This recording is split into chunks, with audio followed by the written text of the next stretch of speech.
जय राधा माधव कुंज विहारी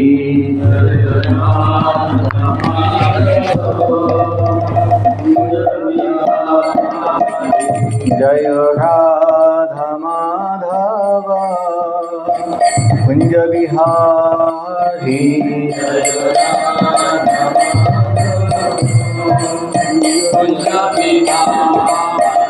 जय गोपी जन वल्लभ गिरिवरधारी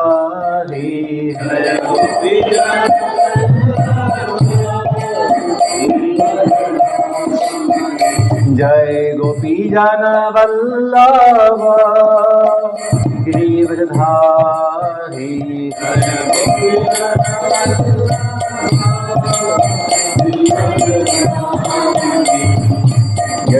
यशोदानंदन भज जन भंजना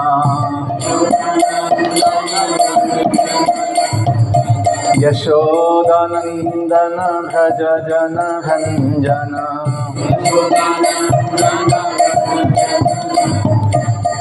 यमुना तीरा वनचारी यमुना तीरा वनचारी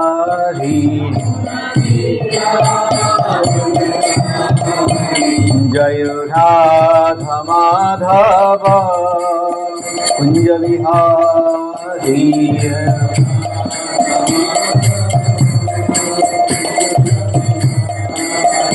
जय राधा माधव कुंज विहारी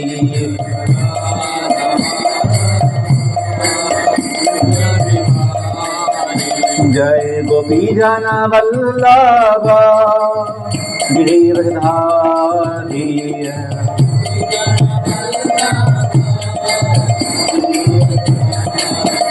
जय गोपी जन वल्लभ गिरिवरधारी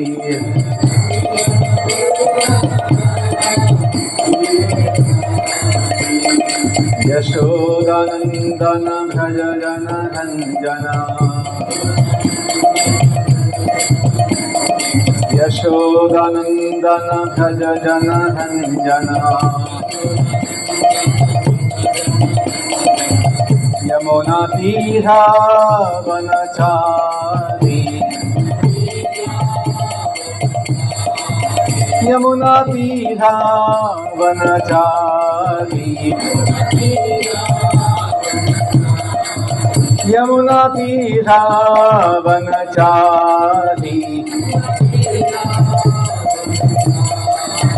जय राधा माधव कुंज विहारी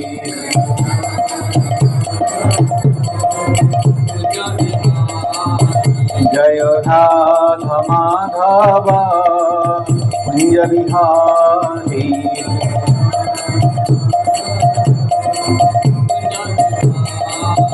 जय राधा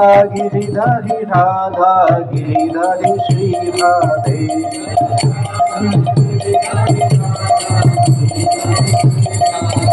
जय राधा गोपीनाथ श्री राधे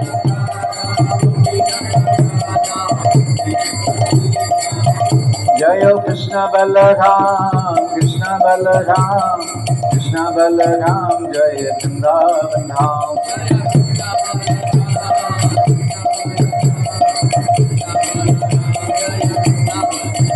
जय सीताराम जय अयोध्या धाम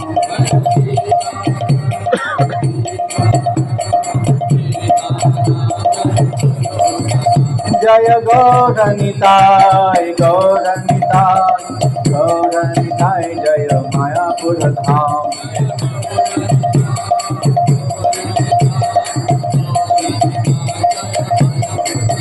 जय जय प्रभुपाद जय जय प्रभुपाद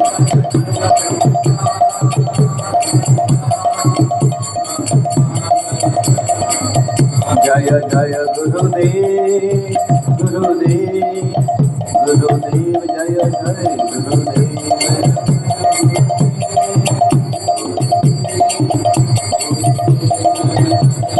निताई गौर हरि बोल हरि बोल हरि बोल निताई गौर हरि बोल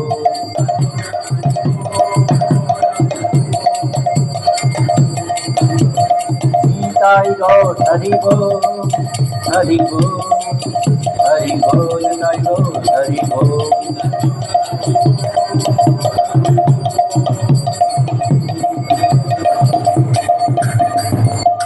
कलियुग पावन श्री हरिनाम संकीर्तन की जय। पुरुषोत्तम क्षेत्र श्री जगन्नाथ पुरी धाम की जय। ब्रजभूमि श्री वृंदावन धाम की जय। श्री धाम नवदीप मायापुर की जय। ग्रंथराश्रम भागवत महापुराण की जय। जगत गुरु प्रपात की जय। समवेत गौर भक्त शुद्ध की जय। निताय गौर प्रेमानंदे। ओम नमो भगवते वासुदेवाय। ओम नमो भगवते वासुदेवाय। ओम नमो भगवते वासुदेवाय।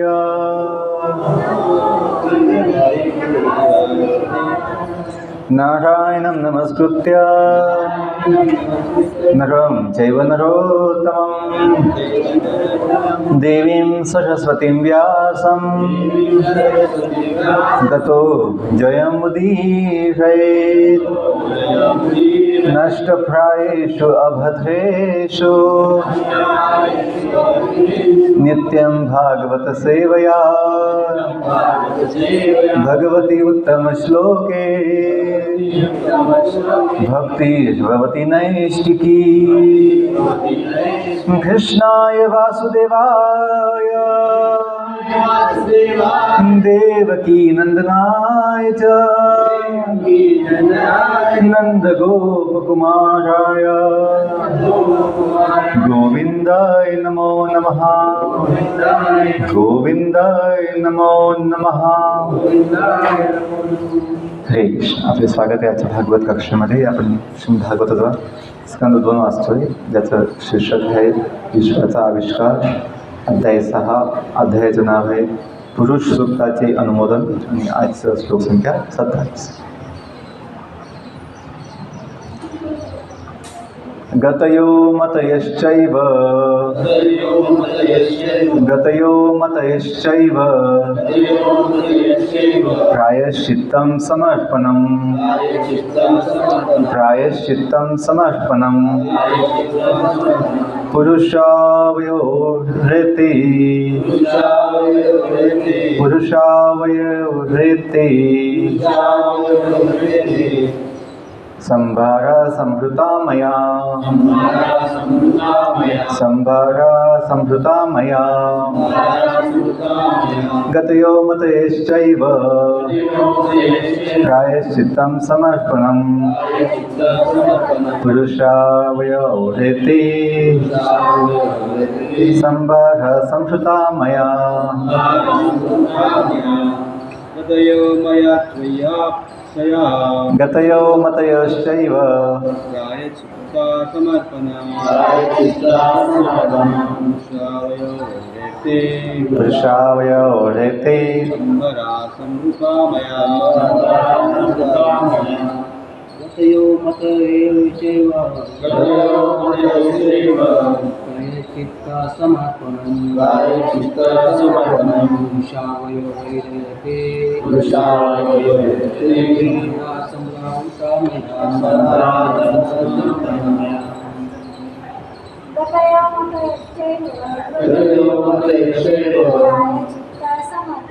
प्रायश्चित्ता समर्पणम् पुरुषावयोर्हृते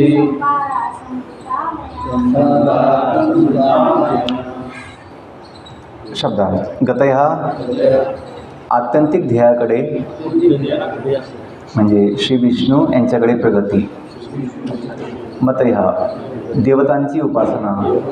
च तसेच एव निश्चितपणे प्रायश्चित्त समर्पणम अंतिम समर्पण पुरुष भगवंत अवयवयी भगवंतांच्या अवयांपासून येते हे संभारा घटक समृतः संग्रहित केले मया माझ्याकडून अनुवादात शुद्धपात की जय अनुवाद.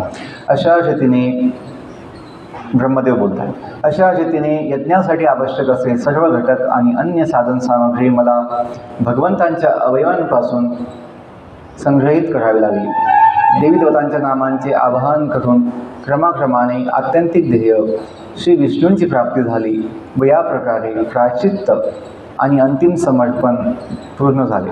तात्पर्य: या श्लोकात सर्व वस्तूंचे उगमस्थान म्हणून भगवंतांच्या साकार रूपावर विशेष जोर दिला आहे. त्यांच्या निराकार ब्रह्मज्योतीवर नव्हे. भगवान नारायण हेच सर्व यज्ञफळांचे लक्ष आहे. म्हणूनच वैदिक मंत्र हे शेवटी याच लक्ष्य प्राप्तीसाठी आहेत.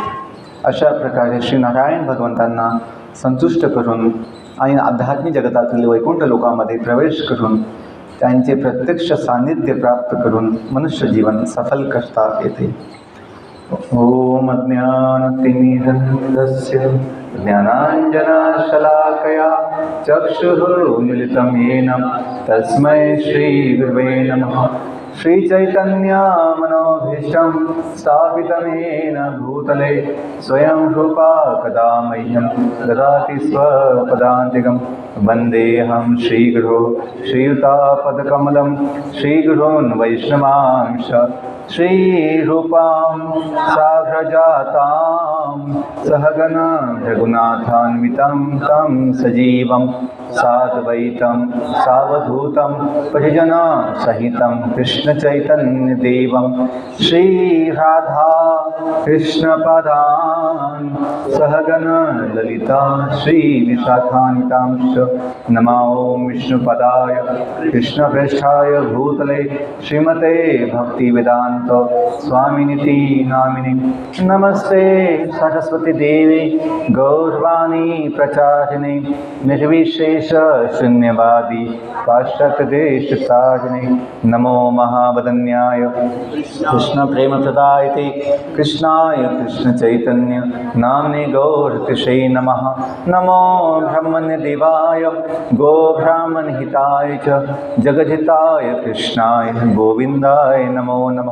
हे कृष्ण करुणा सिंधो दीनबंधो जगत्पते गोपेश गोपिकाकांत राधाकांत नमोस्तुते.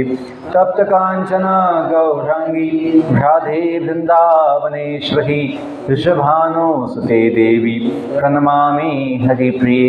वाञ्छाकल्पतरुभ्यश्च कृपा सिन्धुभ्यैव च पतितानां पावनेभ्यो वैष्णवेभ्यो नमो नमः. जय श्री कृष्ण चैतन्य प्रभु नित्यानंद श्री अद्वैत गदाधर श्रीवासादि गौरभक्तवृंद. नीलाचल निवासाय नित्याय परमात्मने बलभद्र सुभद्राभ्यां जगन्नाथाय नमः. हरे कृष्णा कृष्णा कृष्णा हरे हरे हरे राम राम राम हरे हरे.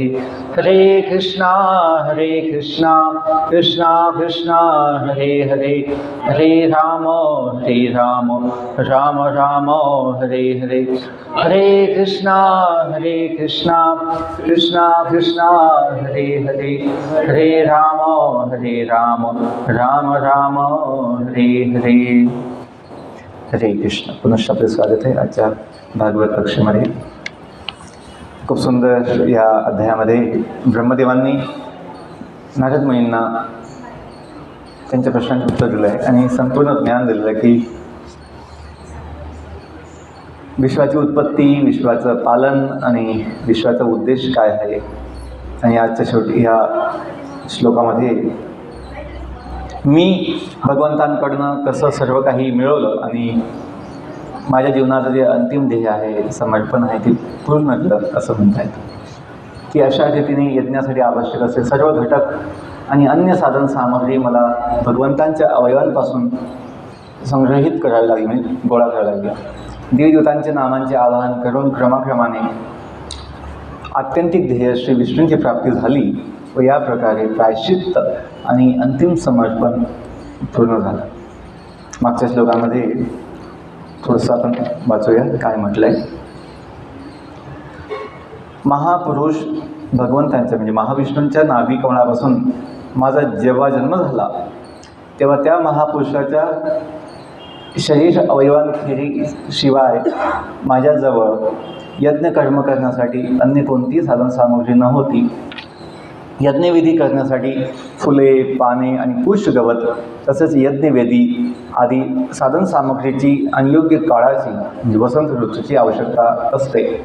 अन्य आवश्यक घटक म्हणजे यज्ञपात्रे, धान्ये, तूप, मध, सुवर्ण, मृत्तिका, जल, ऋग्वेद, यजुर्वेद, सामवेद आणि यज्ञ करण्यासाठी 4 पुरोहित. अन्य आवश्यकतांमध्ये विशिष्ट हेतूसाठी आणि विशिष्ट प्रक्रियांद्वारे विशिष्ट शास्त्रांमध्ये सांगितलेल्या पद्धतींनी विशेष मंत्र व व्रतवैकल्यांद्वारे निरनिराळ्या देवदेवतांच्या नामांचे आवाहन करण्याचा समावेश आहे. आणि आजचा श्लोक की अशा रीतीने यज्ञासाठी आवश्यक असे सर्व घटक आणि अन्य साधनसामुग्री मला भगवंतांच्या अवयवांपासून संग्रहित करावी लागली. देवीदेवतांच्या नामांचे आवाहन करून क्रमाक्रमाने आत्यंतिक ध्येय भगवान श्री विष्णूंची प्राप्ती झाली व या प्रकारे प्रायश्चित्त आणि अंतिम समर्पण माझे पूर्ण झाले. पुढचा श्लोक मला अशा प्रकारे मी यज्ञांचे भोगता पुरुषोत्तम भगवंतांच्या अवयवांपासून यज्ञासाठी लागणारे घटक व साधनसामुग्री निर्माण केली आणि नंतर त्यांना संतुष्ट करण्यासाठी यत्न केला.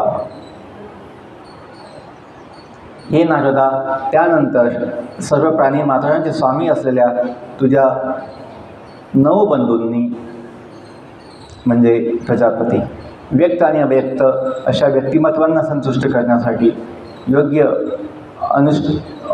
म्हणजे प्रजापतींनी योग्य अनुष्ठानाद्वारे यज्ञ संपन्न केला.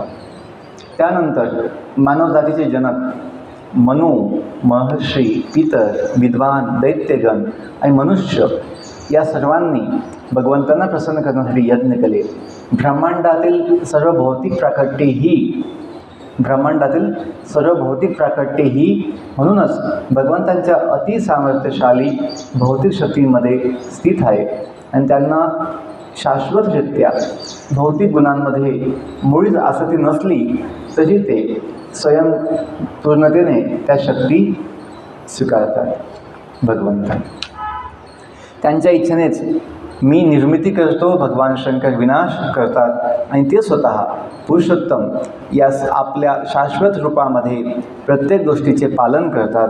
तेच या 3 शक्तींचे सामर्थ्यशाली नियंता आहेत. हे वत्सा, तू मला जे काही विचारले होतेस ते मी तुला अशा रीतीने वर्णन करून सांगितले आहे आणि तू निश्चितपणे जाणले पाहिजेस की जे काही अस्तित्वात आहे ते सर्व काही पुरुषोत्तम श्री भगवंतांवर आधारित आहे. हे नारदा, मोठ्या उत्कंठेने मी भगवान श्री विष्णूंचे चरणकमळ धारण केले आहे. त्यामुळे मी जे काही कथन करतो ते कधीही असत्य होत नाही. तसेच माझ्या मनाची प्रगती कधीही कुंठत नाही, प्रतिबंधित झालेली नाही किंवा माझी इंद्रियेही पदार्थविषयीच्या क्षणभंगूर आसक्तीने कधीही पतित झाले नाहीत. मी वैदिक ज्ञानाच्या गुरुशिष्य परंपरेमध्ये परिपूर्ण असा सर्वश्रेष्ठ ब्रह्मदेव म्हणून प्रसिद्ध असलो तरी मी सर्व प्रकारच्या तपस्यांचे आचरण केले असले आणि योगाभ्यास व आत्मसाक्षात्कारामध्ये मी जरी अत्यंत कुशल असलो आणि सर्व जीवांचे पूर्वज मला अशा प्रकारे जाणून वंदन करीत असले तरी मी त्या भगवंतांना जाणू शकत नाही. ते भगवंत माझ्या जन्माचेही उगमस्थान आहेत. म्हणून जन्ममृत्यूच्या पुनरावृत्तीमध्ये होणाऱ्या दुःखातून उद्धार करू शकणाऱ्या एकमेव अशा भगवत चरणांना शरण जावे हेच माझ्यासाठी उत्तम आहे. अशी शरणागती सर्व मंगलमयी आहे आणि त्यामुळे सर्व सुखाची अनुभूती होते. आकाशही स्वतःच्या विस्ताराच्या मर्यादेविषयी अनुमान काढू शकत नाही.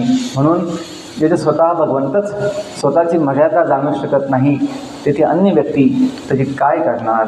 भगवान शंकर, तू तसेच मी सुद्धा आध्यात्मिक आनंदाची मर्यादा निश्चितपणे समजू शकत नाही, तर अन्य देवता ते कसे समजू शकतील. आणि आपण सर्वजण भगवंतांच्या बहिरंग मायाशक्तीने भ्रमित होतो. त्यामुळे आपण आपल्या स्वसामर्थ्याने केवळ हे प्रकट विश्वच पाहू शकतो. त्या पुरुषोत्तम भगवंतांना आपण सादर प्रणाम करूया.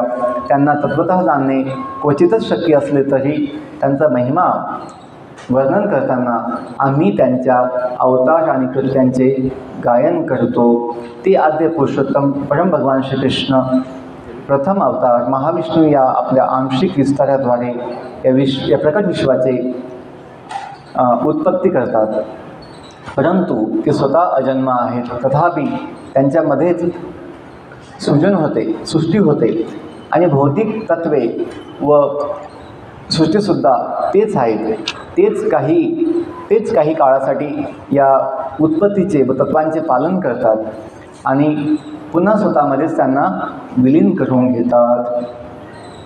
पुरुषोत्तम भगवान भौतिक कल्मशांमुळे होणाऱ्या प्रदूषणांपासून मुक्त असल्याने विशुद्ध आहेत. ते परमसत्य आणि अखिल परिपूर्ण ज्ञानाचे मूर्तिमान रूप आहेत. ते सर्वव्यापी, आदि अंतरहित आणि प्रतिस्पर्धी शिवाय आहेत. हे महर्षी नारद भौतिक आकांक्षांपासून संपूर्णपणे मुक्त झाल्यानंतर आणि अविचलित इंद्रियांच्या स्थितीमध्ये स्थित झाल्यावरच महान चिंतक त्यांना जाणू शकतात. अन्यथा अयोग्य तर्काद्वारे सर्व काही विकृत होते आणि भगवंत आपल्या दृष्टीपासून नाहीसे होतात. हरे कृष्ण.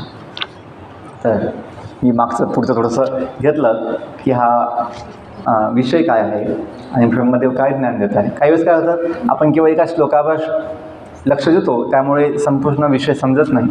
पण थोडं पुढचंही वाचलं पाहिजे की तो संपूर्ण विषय काय आहे. तर ब्रह्मदेव स्पष्टपणे नारद मुनींना असं वाटलं होतं की माझे पिता जे आहेत ते विश्वाचे स्वामी आहेत आणि संपूर्ण विश्व जे आहे त्यांच्या मालकाचा, त्यांच्या मालकीचा आहे किंवा त्यांच्या ताब्यामध्ये आहे. परंतु त्यांना हे लक्षात आलं की आपले पिता सदैव ध्यान तपस्येमध्ये मग्न असतात आणि ते सदैव कुणाचं नामाचं जप करतात. मग त्यांना एकीकडे माझे पिता सर्व काही आहे, सगळे देवता त्यांच्या चरणी वंदन करतात, त्यांची पूजा करतात, त्यांचं आश्रय घेतात, त्यांच्याकडे विनवणी करतात काही समस्येच्या वेळेस. हे बघून त्यांना आपले पिता सर्व काही आहे, विश्वाचे मालक आहे, भगवंत आहे, स्वामी आहे असं वाटलं होतं. पण दुसरीकडे जेव्हा ते बघतात की ब्रह्मदेव स्वतः तपस्येमध्ये ध्यानमध्ये मग्न असतात, तर त्यांना शंका होती. म्हणून त्यांनी ब्रह्मदेवाला विचारणा केली की माझी शंका आहे की या विश्वाचा परमेश्वर कोण आहे. आणि त्यावेळेस ब्रह्मदेवांनी म्हटलं की हे नारद, तू खूप सुंदर प्रश्न केला आहे की अनेकांना असं वाटतं की मी विश्वाचा स्वामी आहे, पण सत्य हे की नाही, मी ते एक सामान्य जीव आहे. अनंतकोटी ब्रह्मांडांमध्ये अनंतकोटी ब्रह्मदेव आहेत, त्याच्यापैकी मी एक आहे. मग त्यांनी सर्व हे काही आजचं श्लोकापर्यंत आपण जे काही वाचलं ते सगळं सांगितलं आहे की सत्य काय. सत्य हे की ते म्हणतात मी सुद्धा यज्ञासाठी आवश्यक असं सर्व घटक आणि अन्य साधनसामग्री भगवंतांपासून गोळा केली. नंतर देवी देवतांच्या नामांचे आवाहन करून क्रमाक्रमाने माझं जे आत्यंतिक ध्येय आहे भगवान श्री विष्णू यांची प्राप्ती केली व या प्रकारे प्रायश्चित्त आणि अंतिम समर्पण पूर्ण केले. तर आपल्यालाही प्रायश्चित्त करणं आवश्यक आहे आणि संपूर्ण समर्पण करणं आवश्यक आहे. आणि आपली ही विधी पद्धती चालू आहे, आपली प्रक्रिया चालू आहे, प्रोसेस चालू आहे. आणि ती प्रोसेस काही संपूर्ण कंप्लीट झालेली नाही आहे, समाप्त झालेली नाही आहे. प्रायश्चित्त का आवश्यक आहे. आपण चुकलो आहे, आपल्याकडनं चूक झालेली आहे की आपण मोठा अपराध केला आहे ज्यांच्यामुळे आपलं अस्तित्व आहे, ज्यांच्यामुळे आपलं जीवन आहे, किंवा ज्यांच्यावर आपण संपूर्ण अवलंबून आहोत आपल्या बुद्धी, शक्ती, ज्ञान आणि देहासाठी, जीवनासाठी, त्यांनाच आपण नाकारलं, त्यांनाच आपण दूर केलं, त्यांच्यापासून आपण वेगळे झालो आणि त्यांचं अस्तित्व नाहीच आहे किंवा त्यांचा माझा काही संबंध नाही आहे असं मानून आपण या जगामध्ये स्वतंत्र जीवन जगण्यासाठी आलो आहे आणि आपली वेगळी सत्ता, आपलं एक वेगळं विश्व निर्माण करण्याची इच्छा आपल्या मनामध्ये आहे, आकांक्षा आणि महत्त्वाकांक्षा आहे. म्हणून आपण ह्या जगामध्ये येऊन दुःख, भय, चिंता याला अनुभवतोय. ज्या आत्म्यात काही जन्म होत नाही, तो ज्या आत्मा अजन्म, अजर, अमर आहे, अशा आत्म्याला ह्या जगामध्ये आपल्याला जन्म, मृत्यू, म्हातारपण, आजारपण यांचं दुःख 3 ताप सहन करावं लागत आहे. ते मनुष्याला समजू शकतं की हां, मी दुःख भोगतो आहे, मला दुःख नको आहे पण दुःख येत आहे, मला सुख पाहिजे पण सुख काही मिळत नाही, शांती, समाधान काही मिळत नाही. गाढवांना, पशुपक्ष्यांना याची जाणीव होत नाही की असे प्रश्न होत नाही यांना की मी का दुःख भोगतो आहे, मी गाढव का बनलो आहे, मी हे नालीतला किडा का बनलो आहे, असं त्यांना प्रश्न काही होत नाही. नालीतला किडा जो आहे स्वतःला तो किडा बनवून खूप भाग्यवान समजतो आहे आणि खूप सुखाचा अनुभव घेतो आहे. म्हणजे ते एक क्षणिक सुख आहे, तो स्वतःला खूप तिथं महान समजतो आहे. बाकीच्या त्या किड्यांशी तो तुलना करतो आहे, ते छोटे, मी मोठा आहे, अशी म्हणजे बुद्धी त्या किड्यांनासुद्धा असते. मुंगी आपण बघतो की मुंगीमध्ये एखादी मोठी मुंगी असते. तुला असं वाटतं की मी नेता आहे, या सर्व मुंगींचा मी नेता आहे, लीडर आहे, मी इथं कंट्रोलर आहे. म्हणजे हे छोट्या सूक्ष्म जीवांपासून तर ब्रह्मदेवापर्यंत ही जी मानसिकता आहे की मी महान आहे, मी नियंता आहे, मी कंट्रोलर आहे, सर्व काही माझ्या ताब्यात आहे, सर्व काही माझ्या वर अवलंबून आहे, ही जी भावना आहे ही दूषित भावना या जीवाला भगवंतांपासून वेगळी ठेवते आणि भगवंतांशी आपला जो घनिष्ठ संबंध आहे याची जाणीव होऊ देत नाही. पण मनुष्य जीवनामध्ये थोडं हे शक्य आहे की आपण थोडं आपल्या बुद्धीने प्रश्न करू शकतो, जिज्ञासा, आणि जे आपलं काही चुकलं आहे त्याच्याबद्दल आपण प्रायश्चित्त करून पुन्हा भगवंतांचा चरणी आश्रय घेऊ शकतो आणि अनंत सुख समाधानाची प्राप्ती होऊ शकते. आणि ब्रह्मदेवाने आपल्या स्वतःच्या उदाहरणातून सांगितलं आहे की सर्व काही ह्या जगात जे काही आहे ते भगवंतांमुळे आहे, ते भगवंतांपासून आहे. उगम जे आहे ते भगवंत आहे. ईश्वरः परमः कृष्ण सच्चिदानंद विग्रह अनादिर आदिर गोविंद सर्व कारण कारण. ब्रह्मसंहितेमध्ये सुद्धा आणि सविस्तर हे सगळं मांडलेलं आहे, सांगितलं आहे. आणि मग ब्रह्मसंहितेतसुद्धा देवीदेवतांचा सुद्धा उल्लेख केला गेला आहे की ब्रह्म म्हणजे इंद्र, देवता बाकीचे, सूर्यदेव आणि दुर्गादेवी, भगवान शंकर यांचाही उल्लेख केला गेला आहे. कसं गणपतीचा उल्लेख केला गेला आहे. हे सर्व कसे भगवंतांमुळे आहेत, भगवंतांवर अवलंबून आहेत. आणि अंतिम समर्पण सुद्धा ब्रह्मदेवांनी पूर्ण केलं यज्ञाच्या माध्यमातून. यज्ञ शब्दाचा अर्थ असा होतो की भगवंता, यज्ञ किंवा भगवंतांची संतुष्टीसाठी जे केलं जातं ते यज्ञ. आणि आपण जर थोडंसं हे केलं, विचार केला, यज्ञमध्ये 2 अक्षर आहे, य, ज्ञ. य म्हणजे जो, ज्ञ म्हणजे जाणणे, जाणतो, जो जाणतो तो यज्ञ. तर भगवंताचं एक नाम यज्ञ पण आहे की जो सगळं जाणतो, यज्ञ, तो जाणतो, यज्ञ. तर सर्व काही भगवंतांना ज्ञान आहे आणि आपलंही थोडंफार जे काही ज्ञान असतं ते त्यांच्यामुळे येतं. जसं लहान बाळाला जे काही ज्ञान हळूहळू होतं ते मातापित्यामुळे होतं. मातापिताला लहान सगळं काही शिकवतात, दाखवतात. मातापिता बोलून बोलून त्याला ऐकवतात आधी, आणि मग ते मुलगा भाषा पण शिकतो, सर्व काही शिकतो. आई अनेक वेळेस मुलासाठी खूप काही वाचून दाखवते, गीत गाते, मुलगा ऐकेल आणि त्याला हळूहळू ज्ञान होईल. तसं भगवंतांनी जे काही निर्माण केलेलं आहे किंवा जे काही आहे आपल्यासाठी शिकवण्यासाठी आहे, की आपण शिकावं, आपण जाणावं, की जे आपल्याला पाहिजे ते कुठे मिळेल, जे आपल्याला पाहिजे ते कुठे आहे, कुठे मिळेल, कसं मिळेल. आणि प्रपातजी तात्पर्यामध्ये म्हणतात की या श्लोकात सर्व वस्तूंचे उगमस्थान म्हणून भगवंतांच्या साकार रूपावर विशेष जोर दिले आहे. का? भगवंत एक व्यक्ती आहे, भगवंत एक व्यक्ती आहे, सर्व शक्तिमान सर्वोच्च व्यक्ती आहे. जसं आपण एक व्यक्ती आहोत, आणि मग आमदार, खासदार, महापौर, मुख्यमंत्री, प्रधानमंत्री, राष्ट्रपती हे पण एक व्यक्ती आहे, पण त्यांचं स्थान आपल्यापेक्षा मोठं असतं पदाने. तसं एक व्यक्ती आहे जो सर्वोच्च पदावर, सर्वोच्च व्यक्ती आहे. जसं देशाच्या पातळीवर राष्ट्रपतीला आपण सर्वोच्च मानतो, तसंच अनंत विश्वाच्या पातळीवर कुणीतरी असलंच पाहिजे. कारण नियंत्रकाशिवाय काही नियंत्रण होणं अशक्य आहे.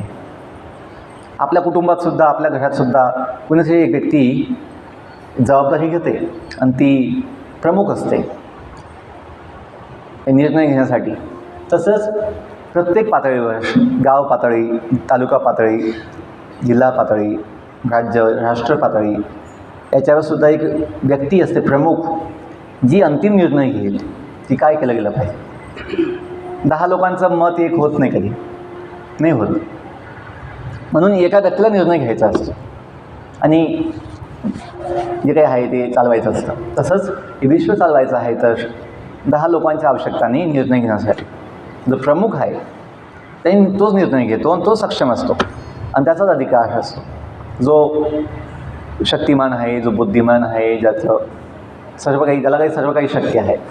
म्हणून भगवंत एक व्यक्ती आहे आणि त्यात एक साकार सुंदर रूप आहे, सगुण साकार, जे दिव्य अनंत गुणांनी युक्त आहे. आणि त्या भगवंताच्या अनंत शक्ती आहे. त्यातली एक ब्रह्मज्योती आहे, जी भगवंतांच्या देहाची अंगकांती आहे. जसं आपल्यालासुद्धा एक कांती असते, आपल्यालासुद्धा एक तेज असतं, प्रभाव असतो आपला एक. तसं भगवंतांचा प्रभाव सर्वात महान, सर्वोच्च आहे. कारण ब्रह्मज्योती किंवा निराकार जी आहे ती एक शक्ती आहे, ती व्यक्तिमत्व नाही आहे, ती शक्ती आहे. जसं प्रकाश शक्ती आहे आणि ती एका व्यक्तीमुळे असते.